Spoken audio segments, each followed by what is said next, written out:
Sharon Kimbrough was at the Black Women's Expo in Atlanta to sell her book. But when nurses from Eli Lilly talked to her about a new Alzheimer's trial, you think that's something you might be interested in?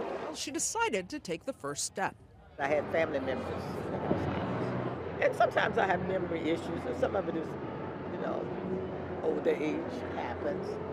But it could be something else. During the pandemic shutdown, Eli Lilly developed a mobile lab to keep its clinical trials going.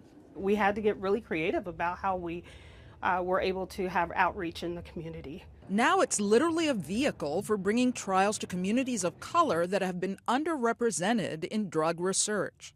Before the pandemic, most patients heard about trials through traditional advertising, their doctors or research centers. Now, social media outreach tops doctor referrals.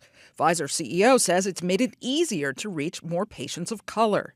We go with social media, in addition to all the other measures that we take, to targeting populations that they are underrepresented in clinical trials. And we do that because not only that will increase the representation of them, but also we are increasing in general the speed with which we can recruit patients in a study. FDA Commissioner Robert Califf applauds the efforts to bring trials closer to underserved participants, but says safety has to come first.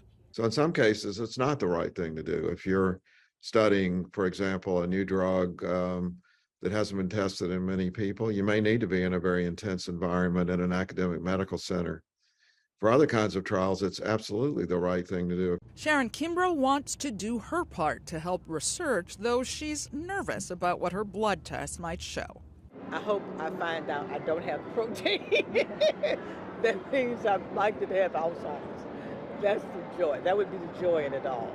Broadening representation can be critically important to avoid issues with devices like pulse oximeters, which don't work well on dark skin or nail polish, or adverse side effects from drugs like Ambien, where the standard dose was studied in men but proved to be too strong for women. Researchers want to avoid those pitfalls by having diverse participation in trials from the start. Bertha Coombs, CNBC Business News.